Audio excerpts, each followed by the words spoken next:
ASID teach skills.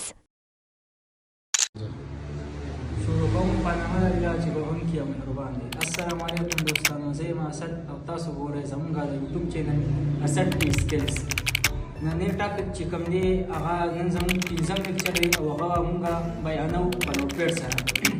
موږ پریکټیکل ورک کوو تاسو ته به شو کوو په سکرین باندې چې نوټپیډ څه شي او هغې حوالې سره پوره تفصیل موږ خبره کوو د نوټپیډ موږ به پریکټیکل ورک ته موږ اوس رالو زموږ د پنځم لیکچر کې چې دی نو دا موږ نوټپیډ حوالې سره د نوټپیډ پوره تفصیل اوس موږ لیپټاپ ته انټر شو موږ به پریکټیکل ورک کوو نو اوس زه رالم نوټپیډ ته نوټپیډ به ځان کوم څنګه ما وینډو بټن والا او ډایرکټ ما بیا ان ورمون نو ما سره نوټپیډ ان شو انټر مې ما سره ان شو نوټپیډ په نوټپیډ کې موږ سره دې کې موږ سره زه اپشن دي یو پکې دی فایل دی ایډیټ دی پکې فارمیټ دی ویو دی او هیلپ دی پکې په دې کې موږ روماني کوو فایل کې چې کله فایل موږ اوپن کوو نو دې کې موږ سره دی نیو وینډو اوپن سیو سیویز سیټ اپ پرنټ وغیرہ دا ټول پکې دا موږ سټپ بای سټپ اوس کوو اوس مثال په تور دې کې ما څه لیکلو کړو وغیرہ دا ما ولیکل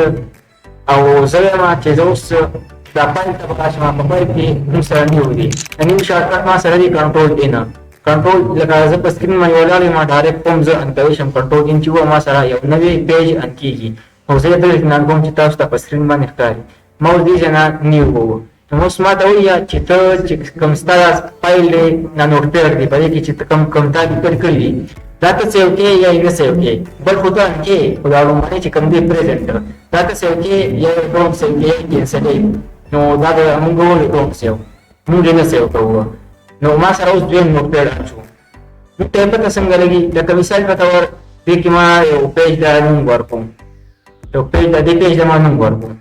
سیو مثال په تور دې ما اسد نیم ورکوم او دا ما سیو اوس ما سره په نوټپیډ کې التباره دی اسد نوټپیډ وهي ان ټایټل اوس موږ اسد کو اوس په دې پای کې زه دې کې ما لیکلو کړو دې کې ما باندې لیکلو کړو اوس زه ورته کنټرول ان کوم ما بل پیژن کا نو اوس دلته نه زه ډوم سیو ما چې ډوم سیو اوس ما سره د اسد په دې ان ټایټل نوټپیډ راغی ان ټایټل مطلب چې ټایټل نیم ولا تاسو نه دی ورکړی دا شو موږ سره نیو موږ سره د دې لپاره استعمالېږي بل پکې نیو وینډو لکه مثال په توګه کې ما څه لیکل کړي یو نوټپیډ ان کړی او ته چې زه په یو ټیم باندې بل نوټپیډ ان کړم دا هغه موږ سره شارټکټ شته خو لاول موږ کوو د فایل نه فایل ته وځل شم په پای کې موږ سره نیو وینډو د نیو وینډو ته مخامخ لیکل کنټرول شیفټ کسینه دا ورته هم لیکل دي او موږ دې نه هم کوي شو لکه نیو وینډو اوس یو نوټپیډ ما سره هغه دی پر پسکین تاسو تخکاری او یو نوټپیډ موږ سره د بل ورک نشان اچو دا شو څنګه نیو وینډو او دې کو شارټکټ موږ سره دی کنټرول شیفټ او ان مثلا یو نیو وینډو انشو دا موږ سره د نیو وینډو شارټکټ دی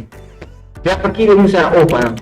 موږ سره اوپن کمانډ ال استعماليږي چې کله موږ سره الریډي پدې کې څه دا سیو دي موږ سره کوم وینډو چې پدې کې سیو دي نو دا هي دا واپس راستو لپاره موږ سره اوپن دی دا اوپن شارټکټ دی کنټرول او ول دې موږ اوپن کوي شم او دا مثال په توګه کې ما سره کټل زیات ډایرکټ نه کوم نو زبر کنټرول او وما کنټرول او چې مو ته ته دا فایل سیو کې نه سیو کې نه سیو ما سره دا اوپن وته سو اوپن کې اوس دې کې موږ سره چې کوم سیو دی نو پای کوم سره دی اس دی اسد فایل وغیرہ دی نه بزد اسد فایل دی سلیکټ کما دا ما سره تاسو شو اوپن شو پای کې هیڅ نشته هغه موږ سره سړي حالي دی حالي نوټپیډ پای کې څه نشته دا شو زموږ اوپن کمانډ بیا پکې سیو دی سیو کې مثال بتاو موږ څه لیکل کړو موږ وایو چې دا سیو شي نو دا یې لپاره زبر د ما شارټکټ هم شته او په فایل کې موږ سره دی سیو د سیو شارټکټ دی لکه موږ څه شي سیو کوو نو کنټرول اس دای شارټکټ دی نو دې ځای نن کې شم په ځبې ته نو کوم ډایرکټ په شارټکټ سره چې تاسو دا شارټکټ معلومي او تاسو فایل نه هم کوي شي کنټرول اس سیمو وو کنټرول اس موږ سره څه اوس نه ایکسپلیږي چې الریډي الټا نوم چې کوم دی د اسد په نوم باندې سیو دی دا نوټپیډ چې دی د اسد په نوم باندې سیو دی نو زه ولې نه کنټرول اینو ما سره یو نه دی دا پنځ اوس دا ان ټایټل دی اوس چې زه کنټرول دې کې کړو اوس زه کنټرول او اوس ما سره له وتا چې کوم ستاره نوټپیډ دا وته سیو کې نه سیو کې نو یا څه سیو کوم څه سیو کې څه په نوم سیو کې اوس کوم غوړي له نوم ورکو مثال پتا ودا زه د زبیر په نوم سیو کوم زبیر په ما دا سیو Au diesel na masuk. Yang kedua mak dalam saus. Sebenarnya pun mak dasar. Dari sa di spesi yang may dokar mo sa Zubair ko ng saus. So sinasawa pasan ko. Akadi daan tayo sa Zubair. Follow me to master these YouTube skills. channel, Asa Teach Skills.